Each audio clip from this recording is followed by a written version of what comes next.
I'm sitting now in front of a 1981 Datsun 210. Um, my history with these cars is lifelong.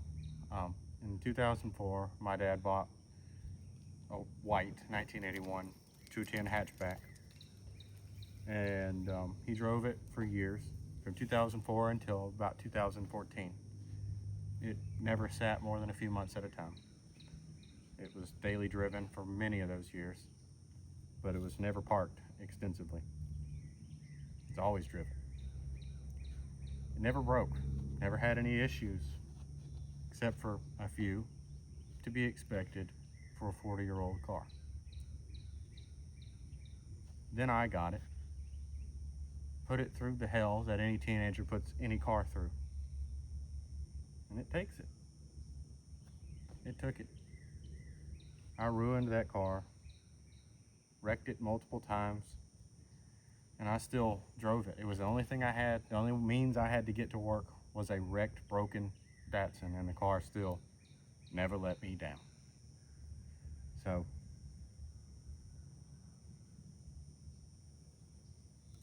I didn't come up poor, but I didn't come from a lot of means either. And having something that lasts is something that sticks with you when you come from little to nothing. And you learn to appreciate the things that you have.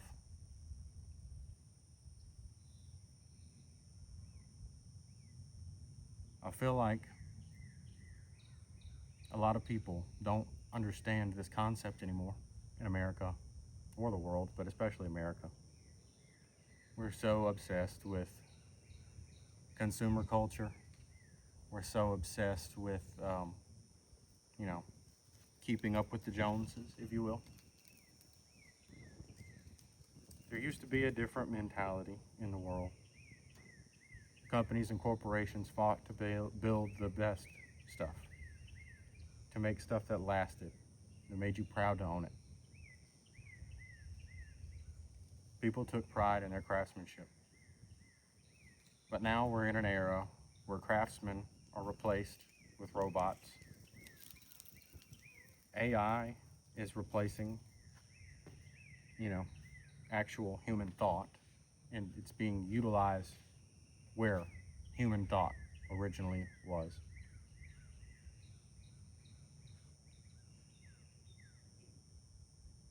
It just feels increasingly important at this time to hold on to things like this car and to make sure that they're preserved for the future, because what we have right now, it's not going to last.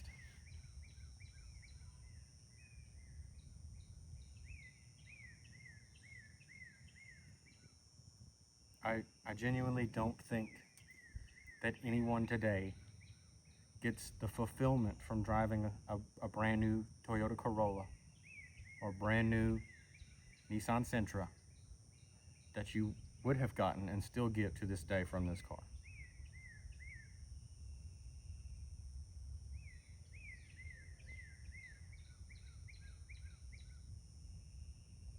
And this car is in bad shape. The floors they're already gone enough you could Flintstone it. Most people wouldn't save this car, but we're going to, because I believe it's worth it. There is a magic that comes with driving an older car, especially a car that people don't see very often. And this is especially true for cars like Datsuns and older Toyotas, Mazdas, or really any import like that. These cars were big victims of the cash for clunkers era in the 90s and early 2000s. They were also, unfortunately, a victim of rust in salt states. And between those two things, that really took these off the streets. People they just don't see them anymore. So when you pull up to a red light, it awakens something in somebody that they haven't, a thought, a time, a place that they haven't been to in 30 years. And it sparks a smile. It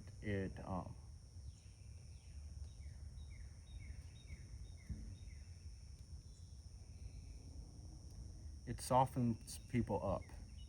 It makes them remember what they love about cars. It makes them remember what they love about the freedom that a car gives you. New cars, you're anything but free. You have your phone in your face. They have screens everywhere. I mean, we're all prisoners of screens now, and you can't escape them.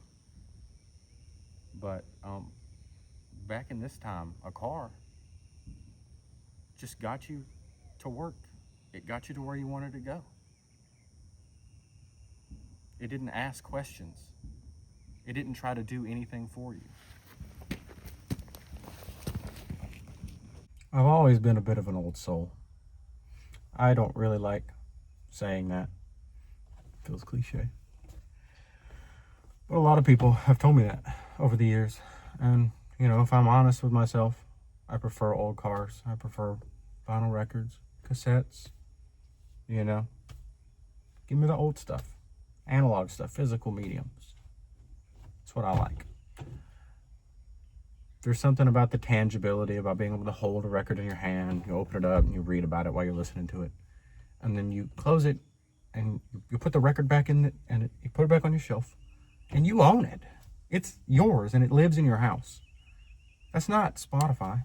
Spotify doesn't work that way.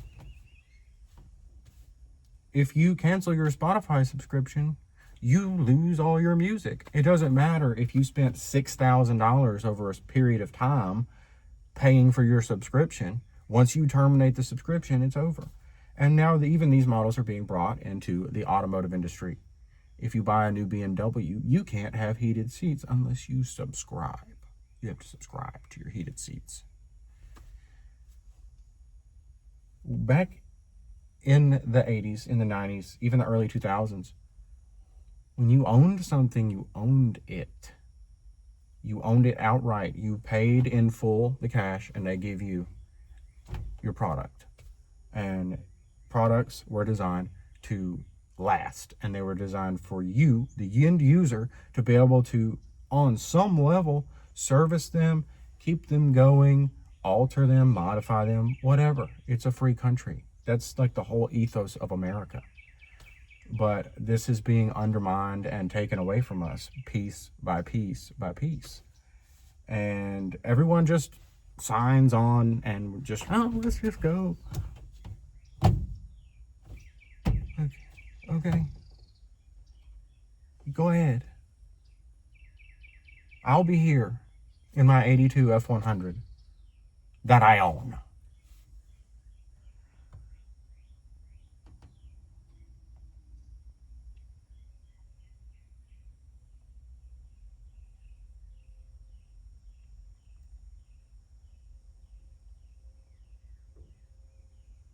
But to my point,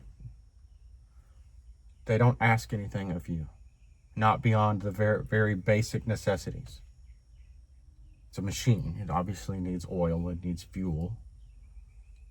Sure. But it doesn't ask for a subscription service. It doesn't, ask me to look. The check engine light doesn't come on every other day because a sensor took a fart. And we have all of these new cars. Just when I talk to techs who are working in shops now, which I've talked to them a lot, I have plenty of friends who are techs, and I run into people on, from Facebook Marketplace interactions, things like that. The number one thing I hear from these guys is that they incessantly deal with electrical issues more than anything else. Computers. It's because they have taken and tried to make the computers so complicated that you can't get in. You can't get in as the end consumer without the dealership key. without their special tools, the special equipment that it is required to even begin to understand what's going on. The engineers have taken the levels of complication so far that even they struggle to understand when things go wrong. So we end up with new vehicles that sit in shops for months and months and months because techs don't know what to do with it. So,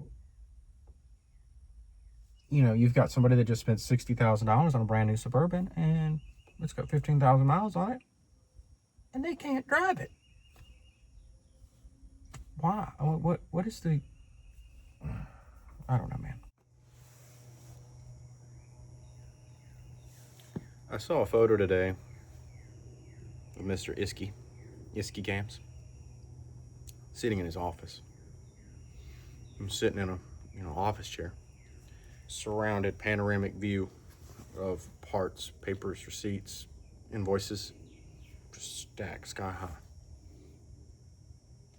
But it's a beloved post of a beloved man, and everyone is looking at that picture. And they don't... Sure, there's some nasty comments talking about, oh, look at the crap. That's not the point of the post, though. Everyone came around him to celebrate his life and what he did for the community. It wasn't the messy shop behind him that everyone cared about. And it's so easy for me to get caught up in that and trying to find the most perfect angles, you know, or angles that make me look like I'm not a slob. But here we go. We're slobs. But you know what? We build stuff. We build cars here. And we get out here in the garage and figure it out. And that's what it's about. I don't know if that really ties in. It's a nice aside, I guess. But yeah, man. I'm tired of the subscriptions. I'm tired of the incessant onslaught of news and information. I'm tired of being unable to go to sleep because I'm overstimulated from, everything in the world today. So I have begun making conscious efforts to spend less time staring at screens, less short form content, more long form content, and spending time in the world. I struggled with cigarettes for a long time. Still have a nicotine addiction. But recently I tried to quit vaping. And during that time, as a sort of mediator, I bought a pack of my favorite cigarettes from back in the day. Camel filterless. And I haven't smoked a cigarette in years. Occasionally I smoke one. But it was my only source of nicotine for like a week. And it made me realize what I missed about it. With a vape works the same way as your phone. It works the same way as Facebook Reels, TikTok. You get it. It's instant. You go, you got the full hit. You got the full nicotine hit right now. You get a cigarette, you have to stop what you're doing to go outside, find somewhere, a good shady spot to sit or stand, pull your lighter out, get your cigarette out if you didn't already have to pack your cigarettes and open the box. Okay, we're doing all these steps.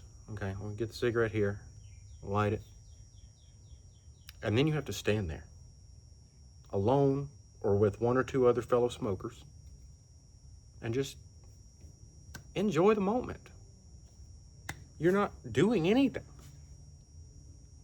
Now, in the modern era, a lot of people have, this is an opportunity where people sit on and look at their phone like you would on a toilet. But what I found was that was what I was using my cigarette time was for. It was meditation time. And I realized that the vape had stolen that from me. And in the same sense, that is the entire way our culture is headed. And for me, cars are just a great outlet for that. They're a great example of that. But I've always grown up playing with cars, and that's kind of how I connect and understand with the world. If that makes sense. Thanks for watching. If you made it this far, I felt like I needed to add one more closing remark, which is that I appreciate you watching the video, and this kind of just serves as a initial example of the ethos that I want to have and the content that I create. I want it to just be about getting back to the roots of things, what makes me enjoy cars, what makes me enjoy life, cars, music, and real honest connection with people. I am so tired of this world that we're living in, and we don't have to choose to if we don't want to, and I have just chosen not to. So you guys can come and hang out, and I'll do my best to read the comments, and thanks.